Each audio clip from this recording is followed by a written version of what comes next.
Okay, hello everyone, I'm making a new video. This is to advertise my own book, actually. Well, no, it's not actually an advertisement since the book isn't written, but I thought I'd talk a bit about the book.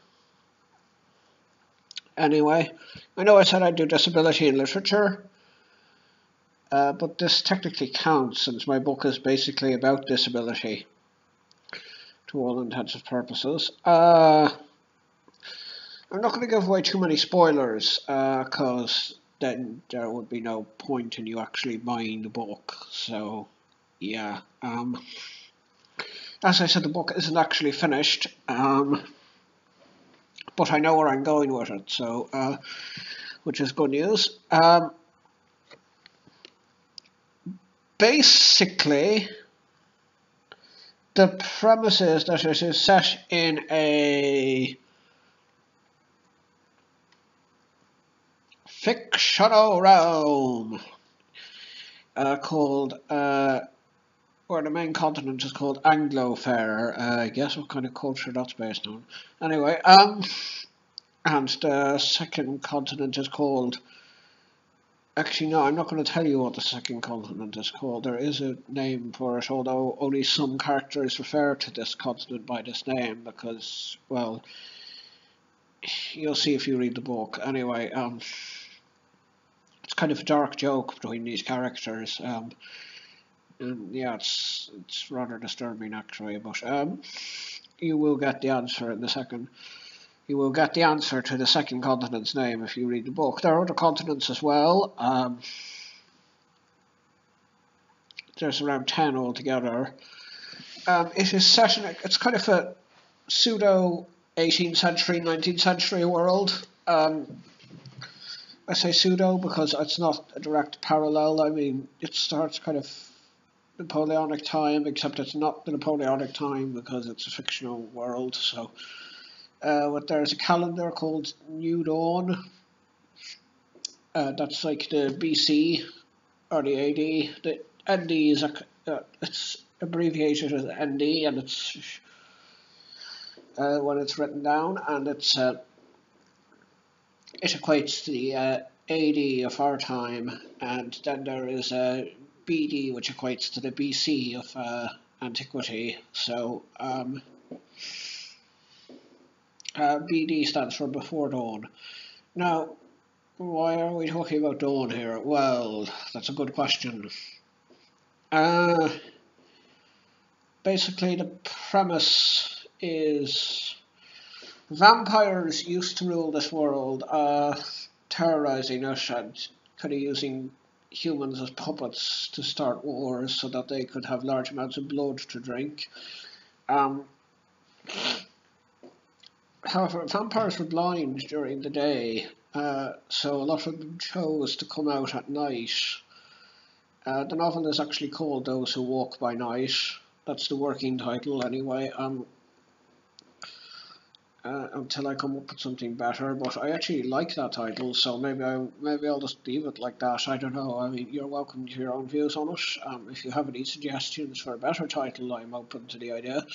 But I like the title of Those Who Walk by Night. Anyway, the vampires are blind, as I said, but humans overthrew them eventually. But as a result, they have become afraid of children who are born with blindness, so they exterminate children who are born with blindness, and they lock children who are born partially blind, aka visually impaired, in a religious-run convents called the Schools of Good Fate. So yeah, I'm not going to. That's not the plot, but that's basically that's the immediate kind of setting. A grim setting. I'm not going to tell you who the protagonist is. There are lots of main characters, and there are lots of stories that are interconnect with each other. There's something about a serial killer going on, and a detective trying to solve his murder, and there's a mysterious city that keeps appearing to people in dreams. And there's a bit of a romance plot as well, but there is a main plot that all of these get dragged into, but I'm not going to tell you what it is because that would just give away the book. So the protagonist is kind of unconventional from the point of view is, though, that you could see him kind of as a villain if you wanted to. It's quite easy to see him as a villain. He doesn't. There's only one chapter in the entire book from his point of view, and it's a flashback chapter explaining his origins. Won't say any more than that. But you can also see him as a hero, and you can see a lot of the other characters as villains depending on your views as the story unfolds. That's at least what I'm trying to. That's at least what I hope to do. I don't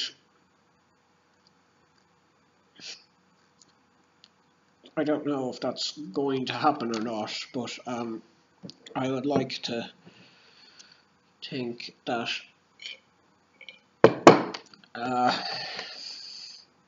that I'm creating a complex hero. I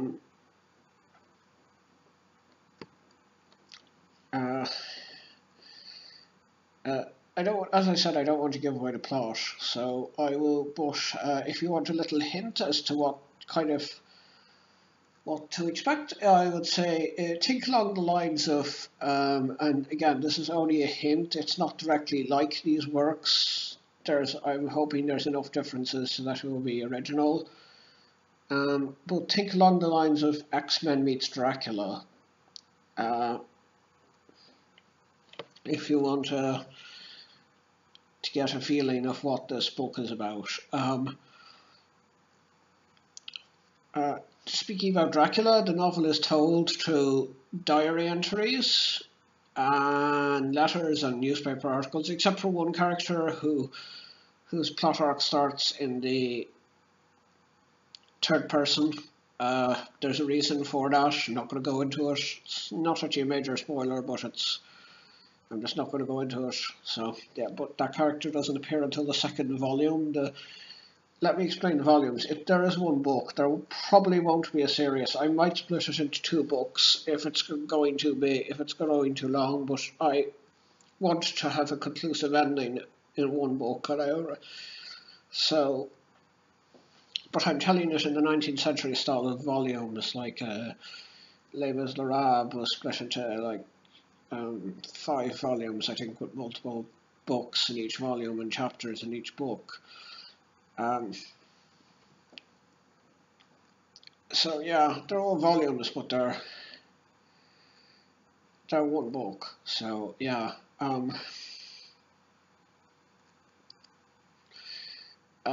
I don't know how long it's going to be in the end. I'm aiming for around 500, 600 pages. I've written 36 pages at the minute, so I have a long way to go, but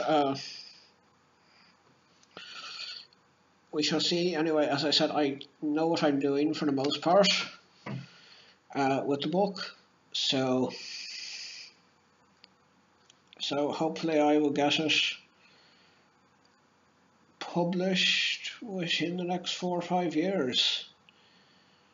That might be a bit ambitious, I don't know. Don't hold me to that deadline. As I said, it could be 10 years, but I would like to get it published soon.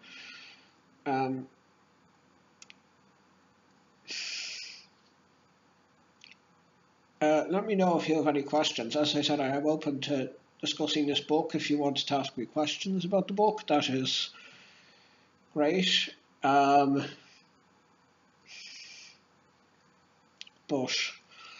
I will not go into plot details because I don't want to give anything away. So I think that is it. Remember, the book is called Those Who Walk by Night, and I hope it will be available in all good bookstores eventually. Sorry, yeah, that was a bit egotistical actually, wasn't it? Yeah.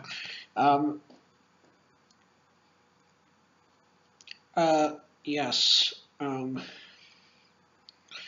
That's all I have to say.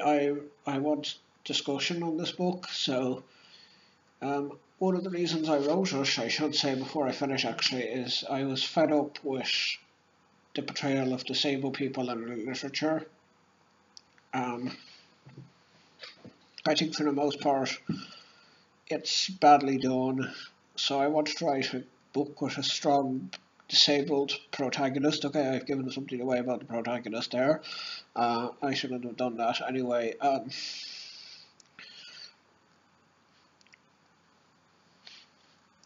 And I wanted to write a book that actually centres around disability, hence the premise that I explained earlier.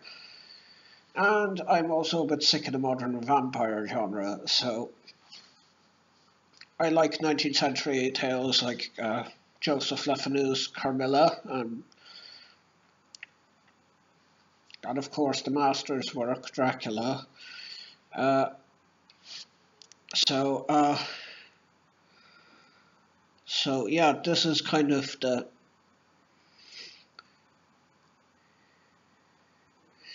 thing I am going for. I want to go back to the vampires being kind of threatening, like they were in the 19th century. That doesn't mean they won't have any moral greyness about them, but they're more the kind of vampires you'd see in Polidori or Bram Stoker's works. They're not the kind of romanticized, sexualized vampires that we're used to today. So so basically my dissatisfaction with, I think in short, my dissatisfaction with a lot of fiction that I've read led me to decide to write my own fiction, basically. And well, I hope that it is liked, though obviously I can't guarantee that. Thanks all.